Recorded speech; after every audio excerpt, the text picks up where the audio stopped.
성경은 우리에게 말씀하시기를 세상 사람들과 구별된 삶을 살아가야 한다고 성경은 우리에게 분명히 이야기해주고 있습니다. 우리가 이제 하나님의 백성이 되었다면 우리는 마땅히 세상 사람들과 구별된 삶을 살아가야 한다라고 하는 거죠. 하나님 나라의 시민이 되었다면 하나님 나라의 시민답게 살아가는 것이 옳다라고 하는 거예요. 사실 거룩하다라는 뜻은 어떤 뜻을 가지고 있는가? 구별되어 드린다라는 뜻을 가지고 있는 것 아니겠습니까? 그래서 하나님께서 우리에게 말씀하시기를 내가 거룩하니 너희도 거룩하라. 이 말씀은 내가 이 세상과 구별된 것 같이 너희도 이 세상 사람들과 구별된 삶을 살아가야 한다라는 말씀과 같다라고 하는 겁니다. 우리가 이 세상 사람들과 구별되지 않고서 거룩한 삶을 이룰 수가 없습니다. 이 세상 사람들과 구별되지 않고 우리의 삶의 거룩함이 드러날 수 없다라고 하는 거죠. 그래서 우리가 거룩하게 원한다면 구별돼야 됩니다. 우리가 구별될 때 비로소 우리의 삶의 거룩이 시작된다라고 하는 거죠. 오늘 17절의 말씀은 이렇게 시작이 됩니다. 같이 한번 17절을 읽어봅시다. 시작. 그러므로 내가 이것을 말하며 주 안에서 증언하노니 이제부터 너희는 이방인이 그 마음에 험한 것으로 행한 같이 행하지 말라. 오늘 17절은 분명히 이렇게 말씀하고 있죠. 이방인들이 행하는 것 같이 너희는 행하지 않아야 된다라고 하는 겁니다. 여기서 말하는 이방인이란 그리스도인과 반대되는 의미로서 하나님을 알지 못하는 사람들을 가리키는 것 아니겠습니까? 하나님이 분명히 명하고 계신 거예요. 내가 하나님의 백성이라면 이방인들처럼 살지 말아야 한다라고 명령하고 있는 건 아니겠습니까? 이 말씀은 굉장히 중요한 말씀이에요. 우리가 이방인들처럼 살아가면 안 된다라고 하는 겁니다. 우리가 하나님의 백성으로 거듭 태어났다면 우리의 삶에 그들과 차원이 다른 어떤 변화가 일어나야 된다라고 하는 거죠. 그렇다면 우리는 물어보게 됩니다. 이방인들처럼 살아가는 것이 어떻길래 하나님은 이방인들처럼 살아가지 말라고 하신 겁니까? 그에 대해서 바울은 단 하나의 단어로 정확하게 설명해 주고 있어요. 오늘 17절에 이렇게 기록되어져 있습니다. 그 마음이 허망한 것을 행하는 것 같이 행하지 말라라고 하는 거예요. 즉 하나님을 알지 못하는 사람들이 살아가는 삶을 한 단어로 설명하기를 그들은 허망한 것을 쫓아가는 삶이다라고 이야기하고 있는 것 아니겠습니까? 이 세상 사람들은 허망한 것을 쫓아간다라고 하는 거예요.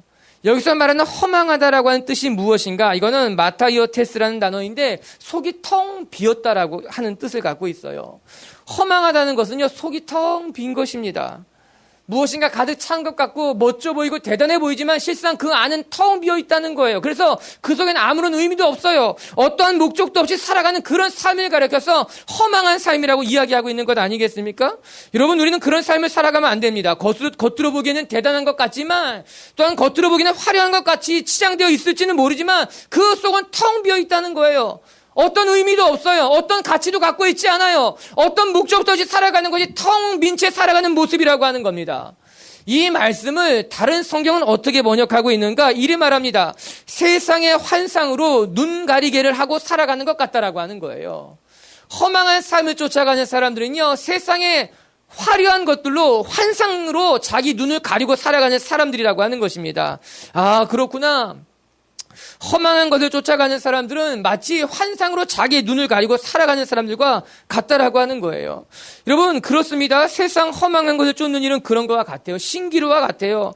손에 잡힐 듯도 하지만 실체가 없는 거예요. 그래도 잡을 수 없는 거예요. 잡을 것 같지만 잡으려 할수록 더 갈증만 나게 하는 것이 이 세상의 허망한 것을 쫓아가는 삶이라고 하는 것입니다. 우리 빛의 성도 여러분, 저와 여러분이 이 허망한 것에 우리 마음을 빼앗기지 않게 되길 주님의 이름으로 축복합니다. 그리고 지금까지 허망한 것이 우리의 마음을 빼앗았다면 다시 우리 마음을 지킬 수 있게 되길 바라요. 오늘 말씀을 읽으면서 시편 말씀이 생각이 났습니다. 시편 24편에는 이런 말씀이 기록되어 있어요. 같이 한번 볼게요. 시작. 여호와의 산에 오를 자가 누구며 그의 거룩한 곳에 설 자가 누구인가? 곧 손이 깨끗하며 마음이 청결하며 뜻을 허탄한 데 두지 아니하며 거짓 맹세하지 아니하는 자로다. 여러분, 하나님의 산에 오를 자가 누구냐? 하나님이 계신 곳에 설 자가 누구냐? 그 손이 깨끗하며 마음이 정결하며 또한 뜻을 허탄한 데 두지 않는 자라야 가능하다라고 하는 거예요. 맞아요. 누가 하나님과 동행할 수 있겠는가? 깨끗한 사람이 주를 볼 수 있다라고 하는 겁니다. 마음이 정결한 사람들이 하나님을 만날 수 있다라고 하는 거예요. 그리고 시편 기자는 이렇게 말하는 거죠. 그 뜻을 허탄한 데 두지 않는 자만이 하나님의 성전에 올라갈 수 있다라고 하는 거예요. 여러분, 우리가 뜻을 허탄한 데 두면 안 된다는 겁니다. 허망한 것에 우리 마음을 빼앗기면 안 된다라고 하는 거예요. 우리 안이 허망한 것, 텅 빈 것, 겉으로 보이긴 화려할지 보이지만 아무 실체도 없는 것으로 말미암아 우리의 삶을, 우리의 마음을, 우리의 에너지를 빼앗기는 것이 아니라 우리가 하나님 앞에 우리 마음을 묶어두고 살아갈 수 있는 저와 여러분들이 되길 바랍니다. 여러분, 오늘 말씀은 우리가 하나님의 사람으로 어떻게 거듭 태어나는가? 아니, 우리가 하나님의 사람으로 새 사람을 입을 수 있겠는가? 그래서 오늘 제목을 새 사람을 입으라 이렇게 붙여본 겁니다. 오늘 2주 동안 이 말씀을 저와 여러분이 같이 묵상하게 될 거예요. 우리가 어떻게 하면 새 사람을 입을 수 있을까? 첫 번째는요, 오늘 묵상에 대한 말씀인데 옛사람을 벗어버려야 된다라고 하는 겁니다. 옛사람을 벗어버린 후에야 비로소 새 사람을 덧입을 수 있다는 거예요. 그래서 오늘은 옛사람을 벗어버리는 법을 묵상할 것이며 다음 주에는 새 사람을 덧입는 것이 무엇인가에 대해서 같이 묵상해 보려고 합니다. 아무쪼록 오늘 말씀을 통해, 오늘 예배를 통해 저와 여러분이 새 사람을 덧입기에 충분히 준비될 수 있는 그런 귀한 시간이 되기를 바랍니다. 첫 번째, 우리가 옛사람을 벗어버리기에 우리에게 무엇이 필요한가? 오늘 우리 다 같이 18절을 같이 한번 읽어보겠습니다. 18절입니다. 시작. 그들의 총명이 어두워지고 그들 가운데 있는 무지함과 그들의 마음이 굳어짐으로 말미암아 하나님의 생명에서 떠나 있도다. 우리가 옛사람을 벗어버리려면 생명에 떠난 자들처럼 살아가면 안 된다라고 하는 거예요. 생명에서 떠난 자의 삶을 살지 마십시오. 오늘 우리는 이렇게 말씀을 시작했습니다. 허망한 것을 쫓아가면 안 된다라고 하는 거예요. 그러면 허망한 것을 쫓아가면 어떤 일들이 일어나는 것이기에 안 된다고 했을까요? 18절은 그것에 대해서 이야기하고 있는 겁니다. 총명이 어두워지고, 첫 번째, 우리가 허망한 것을 쫓아가게 되면 우리의 총명이 점점 어두워진다라고 하는 것입니다. 허망한 것을 쫓아가게 되면 사람이 변하게 되어 있다라고 하는 거예요. 전에는 총명했을지 모르지만, 전에는 그 안에 하나님의 선한 것들이 있었을지 모르지만 점점 그 총명함을 잃게 되고 마침내는 분별력이 흐려지게 된다라고 하는 겁니다. 그래서 무엇이 선인지 무엇이 악인지 구별 못하게 되는 거예요. 무엇이 하나님이 기뻐하시는 것인지 무엇이 나의 소리인지 분별하기 어려워진다라고 하는 겁니다. 바울은 이것에 대해서 분명히 말씀해 주고 있는 거예요. 너희가 허망한 것을 쫓아가다 보면 총명이 사라지게 될 것이고 너희 간의 분별력이 사라지게 될 것이라고 하는 겁니다. 안타까운 것은요, 하나님이 이미 주신 총명함마저 사라지게 된다라고 하는 거예요. 여러분, 성경은 분명히 우리에게 말씀하고 계십니다. 하나님을 알만한 것을 너희에게 다 보여주셨다라고 하는 거예요. 그런데 우리가 허망한 것을 쫓다 보니 하나님을 알만한 지식을 주셨음에도 불구하고 더 이상 하나님을 볼 수 없게 됩니다. 하나님의 음성을 들을 수 없게 된다라고 하는 겁니다. 우리의 눈이 점점 가리워지게 되어 있는 거예요. 여러분, 허망하다는 말이 다른 번역을 하면 어떻게 됐다고 이야기했습니까? 눈 가리개를 하고 살아가는 것 같다는 겁니다. 우리가 계속해서 허망한 것을 쫓다 보면요, 우리가 눈을 감고 살아가는 것처럼 여러분, 사람이 보는 것으로 정보의 80%를 획득한다고 합니다. 그런데 이 눈을 가리게 되면요, 더 이상 볼 수 없기 때문에 우리가 어디 있는지, 어디로 가야 하는지, 우리가 누구 곁에 있는지 알 수 없다라고 하는 거예요. 더 이상 정보를 얻을 수 없기 때문에 모든 감각기관이 마비되는 것 같다라고 하는 것 아니겠습니까? 너무 가슴 아픈 것은요, 하나님을 믿는 자녀들 가운데도 이런 일들이 일어나고 있다는 거예요. 하나님을 믿고 있음에도 불구하고 허망한 것을 쫓다 보니 우리 가운데 총명이 사라지게 되는 겁니다. 총명이 사라지는 것으로 말미암아 하나님의 말씀을 분별하지 못하는 거예요. 하나님의 음성을 헤아리지 못하게 되는 거예요. 이런 일들이 우리 가운데 일어나고 있다라고 하는 거예요. 오늘 말씀은 계속해서 이렇게 이어지고 있어요. 총명이 어두워지고 나면 어떤 일들이 일어나게 될 것인가? 18절 말씀 보면요, 그들의 총명이 어두워지고 그들 가운데 있는 무지함과 그들의 마음이 굳어지는 것으로 말미암아, 여러분, 총명이 어두워지게 되잖아요. 그 다음에 나타나는 것은 우리의 마음이 딱딱하게 굳어지는 일입니다. 마음이 딱딱하게 굳어지는 것으로 말미암아 더 이상 우리 가운데 감동이 없는 거예요. 기쁨도 사라지고 슬픔도 사라지고 그냥 딱딱하게 굳어있는 돌과 같은 존재가 될 수밖에 없다라고 하는 것이죠. 그런데 이런 사람들은요, 우리 주변에서 너무나 쉽게 찾아볼 수 있어요. 아무리 말씀을 전하려고 해도 말씀을 들으려지 않아요. 하나님의 나라에 대해서 아무리 설명을 하고 온갖 방법을 동원해도 그 마음이 받아들일 준비를 하고 있지 않아요. 마음이 딱딱하게 굳어져 있어요. 마음을 꽉 닫고 있어요. 하나님이 말씀을 하셔도 그 말씀이 그 안에 들어갈 자리가 없다라고 하는 겁니다. 마치 차갑게 식어버린 죽처럼 어떤 온기도 어떤 맛도 간직하지 못한 채 그냥 그렇게 굳어져 있는 사람들이 얼마나 많습니까? 아니, 좀 전에 말씀드린 것처럼 어쩌면 예수 믿는 사람들 가운데도 마음이 딱딱하게 굳어진 자들이 얼마나 많은지 모릅니다. 하나님을 알지만, 하나님을 믿고 있지만 그 마음이 딱딱한 것으로 말미암아, 여러분, 예수님이 뭐라고 말씀하십니까? 이 시대를 가리켜서 내가 피리를 불어도 그들이 춤추지 아니하며 그들은 슬픈 일을 만나도 울지 못한다라고 이야기하는 것 아닙니까? 여러분들 돌아보시기 바랍니다. 하나님이 주시는 감동이 있습니까? 하나님이 주시는 눈물이 여전히 있습니까? 아니면 내 마음은 딱딱하게 굳어 있어서 하나님의 말씀을 듣기 싫어하진 않는, 아니 내 마음은 딱딱하게 굳어있는 것으로 말미암아 내 만나는 모든 것들을 배척하고 싫고 마음의 문을 꽉 닫고 있는지 아는지, 성경 이에 대해서 우리에게 이렇게 조언해주고 있어요. 히브리서 4장 7절의 말씀을 다 한 목소리로 한번 같이 읽어봅니다.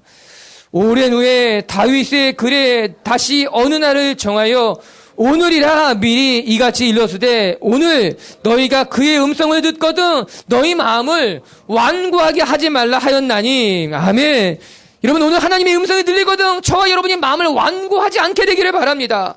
하나님이 여러분에게 다가가셔서 그 바깥에도 문을 두드리고 있을 때 내가 이 문을 열면 내가 너에게도 들어가 내가 너와 함께하고 너도 내 안에 들어와 나와 함께할 것이라고 약속하셨지만 우리가 문을 닫고 사는 거예요. 마음을 열지 않는 거예요. 이에 성경은 이렇게 말씀하고 있는 거죠. 하나님의 음성을 듣거든 너희는 마음을 완악하게 하지 말아라. 하나님의 음성이 들려오거든 그 말씀을 붙잡지, 그 말씀에 대해 완고한 마음을 품어서는 안 된다라고 하는 겁니다. 저는 씨 뿌린 자의 비유도 생각이 났어요. 여러분, 농부가 씨를 뿌렸는데 돌밭에 뿌려졌다라고 하는 거예요. 돌밭에 뿌려진 씨앗이 뿌리를 내리지 못하는 거예요. 싹이 날 수 없는 거예요. 열매가 맺을 수 없는 것 아니겠습니까? 왜 그럽니까? 돌밭에 뿌려졌다라고 하는 거예요. 그 돌밭이 씨를 받아들이지 않고 있다라고 하는 거예요. 그러나 반대로 옥토에 뿌려진 씨앗은 그 안에 씨를 내리고 뿌리를 내리고 싹이 나고 열매가 돋는 것으로 말미암아 30배, 60배, 100배 열매가 맺혀진다고 이야기하는 것 아닙니까?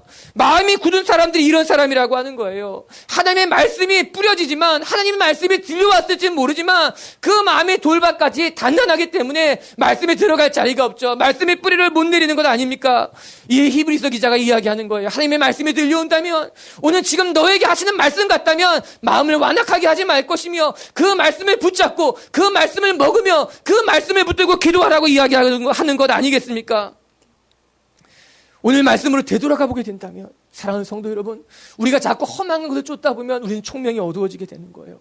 마음이 딱딱하게 굳어지는 거예요. 하나님의 음성을 들어도 그 음성을 분별하지 못하는 사람이 된다라고 하는 것입니다. 우리 빛의 교회 성도 여러분, 전 저와 여러분이 허망한 것을 쫓는 것을 멈추고 우리 마음을 깨끗게 하는 것으로 말미암아 하나님의 말씀을 들을 수 있는 분들이 되기를 주님의 이름으로 축복합니다. 그래서 생명의 자리에서 떠난 자가 아니라 생명의 자리에 머무는 인생이 되기를 바랍니다. 에스겔서 36장 26절의 말씀을 여러분에게 들려드리고 싶어요. 아니, 같이 한번 읽어봅시다. 시작. 또 새 영을 너희 속에 두고 새 마음을 너희에게 주되 너희 육신에서 굳은 마음을 제거하고 부드러운 마음을 줄 것이며. 아멘. 하나님께서는 우리 마음에 딱딱하게 굳어있는 마음을 제거하며 새 마음을 주시길 바랍니다. 새 영을 부으시길 바랍니다. 그래서 우리가 하나님 안에 더 총명해지며 하나님의 마음을 깨닫게 되는 저와 여러분들이 되길 바랍니다. 두 번째, 우리가 옛사람을 벗어버리기 위해 우리에게 필요한 것이 무엇인가? 성경은 이렇게 말씀하고 있습니다. 감각 없는 자처럼 살아가지 말라는 거예요. 이 말씀이 두렵습니다. 너희가 감각 없는 자처럼 살아가고 있다는 거예요. 여러분, 19절의 말씀을 같이 한번 볼까요? 19절 시작. 그들이 감각 없는 자가 되어 자신을 방탕에 방임하여 모든 더러운 것을 욕심으로 행하되. 이 말씀이 너무너무 가슴이 아픈 거예요. 그들은 감각 없는 자가 됐다라고 하는 겁니다. 즉, 옛사람의 모습 중에 하나는 감각 없는 자처럼 살아가고 있었다라고 하는 거예요. 모든 면에 있어서 무감각해진 겁니다. 양심이, 도덕적인 기준이, 사회적인 책임이 다 무감각해져 버린 거예요. 심지어는 영적인 것은 두말할 것도 없이 무감각해져 버렸다라고 하는 겁니다. 여러분, 사람이 무감각해지는 것만큼 무서운 것이 없습니다. 하나님이 말씀하셔도 반응하지 않게 되는 거예요. 하나님이 우리를 깨닫게 하셔도 그것에 대해서 우리가 귀담아 듣지 않는 것 아니겠습니까? 여러분, 신경을 다친 사람들은요, 큰 어려움을 겪게 됩니다. 신경이 중요한 거예요. 신경을 다치게 되면요, 여러분, 몸을 좀 다치면요, 고치면 됩니다. 치료하면 됩니다. 그런데 신경을 다치게 되면요, 몸마저 상하게 되는 거예요. 허리를 다치면 그래서 하반신이 불구가 되는 거예요. 경추를 다치면요, 온 몸이 다 불구가 돼버리는 거예요. 신경이 다 연결이 되어 있기 때문에 그런 것 아닙니까? 그래서 신경을 다치는 것은 위험한 거에 치명적인 것일 수 있다라고 하는 겁니다. 여러분, 신앙도 그런 거예요. 우리의 신앙이 신경을 다친다는 것이 무엇이겠습니까? 영적으로 무감각해져 버리는 거예요. 하나님의 말씀이 들려오지 않게 되는 거예요. 둔감해져 버리는 것 아니겠습니까? 오늘 너희들의 모습이 그렇게 무감각해져 버린 모습이 될 수 있다라고 하는 겁니다. 이렇게 무감각해진 사람들은 어떤 삶을 살아가느냐? 19절에 보니 방탕에 자신을 방임해 버린다고 말합니다. 이 19절의 말씀이에요. 그들이 감각 없는 자가 되어 자신을 방탕에 방임했다. 그냥 방탕하도록 자기 자신을 내버려 둔다라고 하는 겁니다. 여러분, 방탕해진다는 것은요, 절제하지 않는다는 겁니다. 절제에 불능이 된다는 거예요. 무감각하기 때문에 절제하지 못합니다. 아니, 절제의 필요성도 느끼지 못합니다. 절제할 일이 없다라고 하는 거예요. 사랑하는 성도 여러분, 빨리 달리지 못하는 차보다 더 위험한 차는 브레이크가 고장난 차입니다. 천천히 가면 답답할지 모르지만 그래도 언젠간 목적지에 도달하게 됩니다. 내가 다치지 않고 상대방도 다치지 않게 됩니다. 그러나 아무리 빨리 달리는 차라 하더라도 그 차에 브레이크가 고장났다면, 제동력이 없다면 그 차는 타면 안 되는 차입니다. 굉장히 위험한 차일 수밖에 없다라고 하는 것이죠. 여러분, 급발진 사고가 그래서 가장 위험한 사고라고 우리는 잘 알고 있지 않아요? 자동차가 제어가 되지 않는 겁니다. 자기 멋대로 갑자기 RPM이 확 올라가고 난 다음에 서 있어야 될 차가 자기 멋대로 움직여서 아주 빠른 속도로 막 사방으로 부딪히는 것 아니겠습니까? 어떻게 할 수 없는 거예요. 내가 이 차를 제어하지 못하는 겁니다. 컨트롤할 수 없는 겁니다. 내 손 밖으로 넘어간 것 아닙니까? 방탕한 삶이 그런 삶이라고 하는 겁니다. 내가 내 삶을 제어하지 못하는 거예요. 내가 내 감정을 제어하지 못하는 거예요. 내 안에 욕심을 제어하지 못하고 내 안에 욕망을 제어하지 못한 채, 그런데 그렇게 내 자신을 그냥 방임해 놓는다는 거예요. 너 마음대로 살아가려고 내 존재를 방임해 놓는 거예요. 여러분, 이런 사람만큼 안타까운 사람이 어디 있겠습니까? 내 스스로 상처 주고 있는데, 내가 다른 사람들 상처 주고 있는데, 내가 방새길로 빠져가는데 내 자신을 그냥 내버려 두는 거예요. 방임한다라고 하는 것이죠. 제어가 안 되기 때문에 그렇습니다. 무감각하니까 제어가 안 된다라고 하는 것이죠. 전 우리 성도들이 영적인 감각기관을 되찾게 되기를 바랍니다. 그런데 왜 이렇게 무감각해지는 걸까요? 왜 제어를 못하는 것일까요? 오늘 성경은 그것에 대해서 이렇게 말합니다. 욕심이 있기 때문이다. 19절의 말씀은 이렇게 이야기하고 있어요. 방탕에 방임하여 모든 더러운 것을 욕심으로 행하되. 우리가 이렇게 방탕하게 살아가는 이유에 대해서 에베소서 기자는 욕심 때문이라고 짚어서 이야기해주고 있습니다. 감각 없는 자가 되어 자신을 방탕함에 방임하는 이유는 내가 하고 싶은 대로 하기 때문이라는 거예요. 욕심이 잉태해서 죄를 낳고 죄가 장성한 즉 사망을 부른다는 하나님의 말씀은 불변의 진리라는 것을 다시 한번 깨닫게 되는 겁니다. 여러분, 우리는 우리 자신을 정직하게 돌아볼 줄 알아야 됩니다. 우리가 우리 자신을 제어하지 못하는 것은 욕심 때문인 거예요. 그 욕심이 우리를 둔감하게 만드는 거예요. 그 욕심이 우리의 총명을 사라지게 만드는 거예요. 그 욕심을 쫓아가는 것이 허망한 것을 추구하는 삶을 만들어가는 것 아니겠습니까? 여러분, 욕심을 쫓아가면요, 나를 잃어버리게 됩니다. 욕심을 쫓아가게 되면은 하나님을 잃어버리게 됩니다. 욕심을 쫓아가면 결국 내게 남는 것은 방탕한 삶밖에 없다라고 하는 것이죠. 여러분을 축복하고 싶어요. 우리 비치의 성도 여러분, 전 저와 여러분이 하나님의 말씀의 음성에 민감한 사람들이 되길 주님의 이름으로 축복합니다. 하나님이 주시는 삶에 대해서, 하나님이 주시는 사인에 대해서 민감해질 수 있게 되길 바랍니다. 내가 어디를 가야 할 것인지 알아야 돼요. 내가 지금 인내해야 할 때인지 깨달아야 된다라고 하는 거죠. 주님께서 지금 나에게 멈추라고 하시는지, 아니면 내가 힘들고 지치더라도 나에게 달리라고 말씀하고 계신지 우리는 깨닫게 되는 것, 우리는 민감하게 알아가야 되는 것. 저는 우리 비축의 성도들에게 이런 영적인 민감함이 다시 한번 살아날 수 있게 되길 주의 이름으로 축복합니다. 세 번째, 우리가 새 사람을 입으려면 옛 모습을 다 벗어버려야 된다 이야기하고 있는데, 이 오늘 말씀의 주제와도 같아요. 여러분, 우리가 새 사람을 입길 원한다면 옛사람을 벗어버려야 됩니다. 말씀을 좀 정리해보면 이렇죠. 여러분, 우리가 허망한 것을 쫓아가기 때문에 우리의 총명이 사라진다라고 하는 겁니다. 허망한 것을 쫓아가기 때문에 우리 마음이 점점 딱딱하게 굳어진다라고 하는 거예요. 그래서 첫 번째, 허망한 것을 쫓아가면 안 된다는 거예요. 그리고 두 번째, 우리가 잃어버린 감각기관을 회복해야 된다라고 하는 겁니다. 옛사람은 감각기관을 다 잃어버린 채 무감각한 채 살아간다라고 하는 거죠. 무감각한 채 살아가기 때문에 우리를 방탕에 방임해 두는 거예요. 욕심을 쫓아간다라고 하는 것이죠. 그러면 이제 우리가 어떤 삶을 살아가야 되는가? 세 번째, 이렇게 이야기하고 있습니다. 22절 같이 한번 읽겠습니다. 22절 시작. 너희는 유혹의 욕심을 따라 썩어져가는 구습을 따르는 옛사람을 벗어버리고. 그래요. 오늘 우리가 새 사람이 되기를 원한다면 허망한 것 쫓는 것을 멈추는 일, 감각을 다 상실한 채 살아가는 것을 그만두는 일, 이 모든 것을 가리켜서 옛사람의 모습을 벗어버려야 된다라고 하는 것입니다. 이것은 우리가 지금까지 살아왔던 우리의 삶의 방식을 에서 벗어나는 일이라고 하는 거예요. 그래야 새 삶을 시작할 수 있다라고 하는 겁니다. 지금까지 험한 것을 추구했다면 멈추라고 하는 거예요. 지금까지 자신의 방탕한 일에 방임해 두었다면 그 자리에서 절제를 배우라고 하는 겁니다. 여러분, 지금까지 기도하지 않았다면 기도해야 된다는 거예요. 지금까지 말씀을 보지 않았다면 말씀을 묵상해야 된다라고 하는 거예요. 지금까지 나의 삶 가운데 거짓된 삶이 있다면 지난 그 과거의 삶과 이별하는 것을 통해서 비로소 새로운 삶이 시작된다라고 하는 겁니다.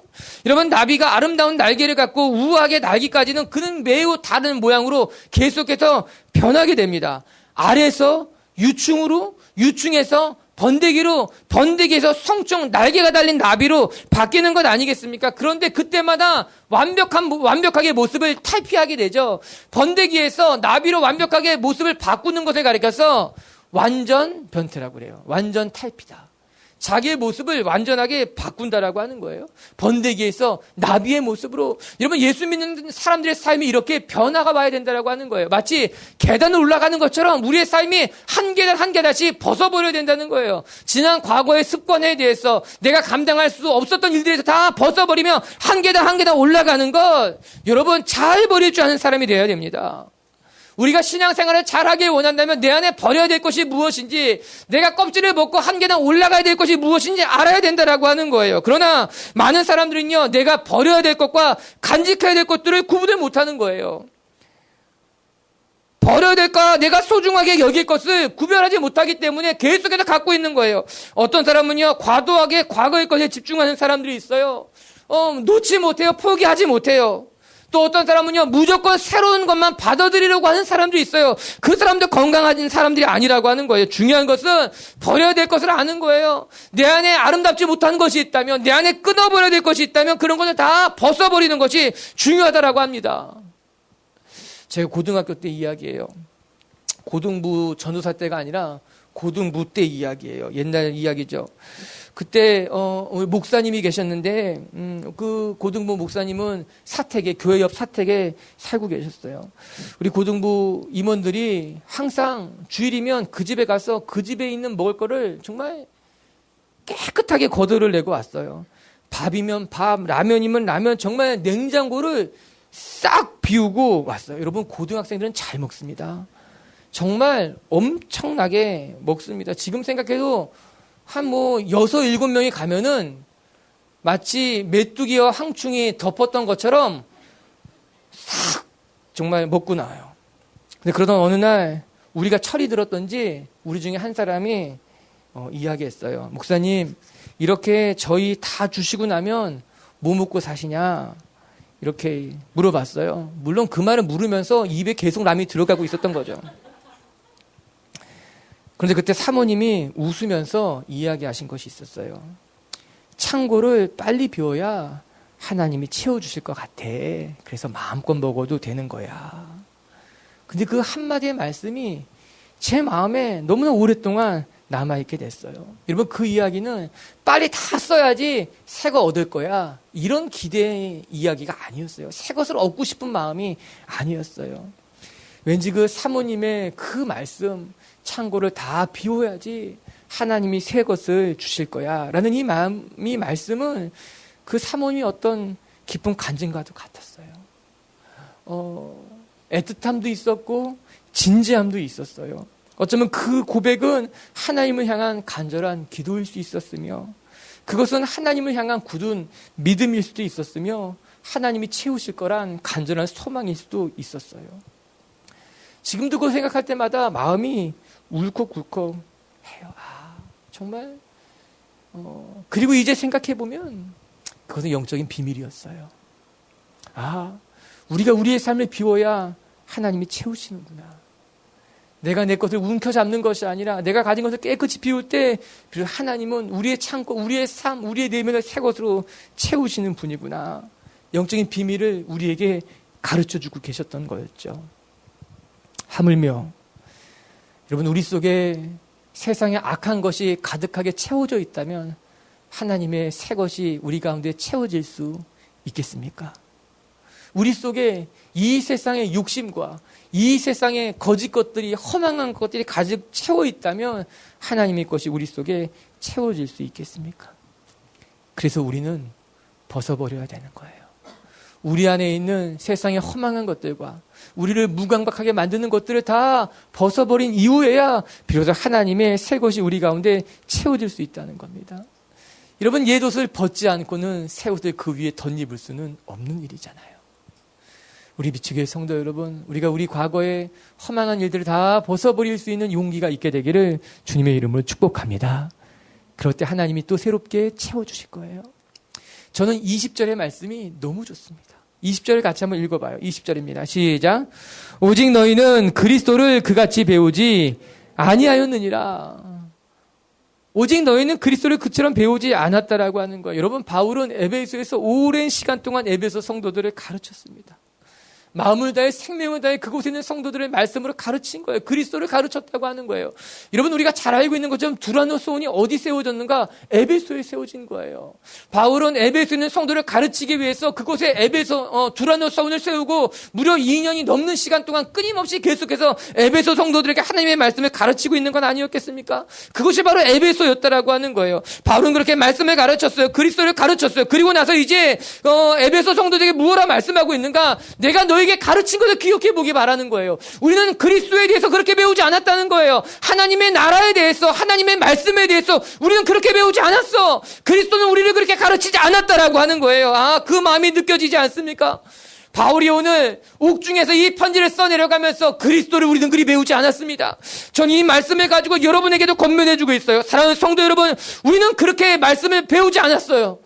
우리는 그리스도에 대해서 그리 알지 않았다라고 하는 거예요. 우리도 에베소 성도들처럼 여러분과 나누고 싶은 거예요. 하나님이 말씀하신 것처럼 우리는 허망한 것을 쫓아가면 안 되는 거예요. 하나님께서 우리에게 말씀하신 것처럼 우리는 무감각해져 가는 것이 아니라 날마다 영적으로 민감하게 살아가야만 하는 거예요. 우리가 지금까지 내가 살아왔던 것을 다 뒤로 한 채 새로운 삶을 맞이하기 위해서 하나님을 향해 달려가는 삶을 살아가야 된다라고 하는 거죠. 여러분, 배운 대로 거하시는 분들이 되길 주님의 이름으로 축복합니다. 여러분 속에 말씀이 있는 대로 그 말씀 따라 살아갈 수 있게 되길 바랍니다. 우리가 지금까지 그리스도를 배웠다면 배운 대로 살아가야 될 것이며, 여태까지 주님이 우리를 가르쳐 주셨다면 그 가르침이 우리의 삶의 생명이 되어야 된다라고 하는 것이죠. 21절의 말씀도 한번 같이 읽어봐요. 진리가 예수 안에 있는 것 같이 너희가 참으로 그에게서 듣고 또한 그 안에서 가르침을 받았을진데, 말씀을 들은 대로, 가르침을 받은 대로, 여러분이 하나님의 만난 그 감격대로 여러분 삶의 아름다운 열매가 맺혀지게 되기를 주님의 이름으로 축복합니다.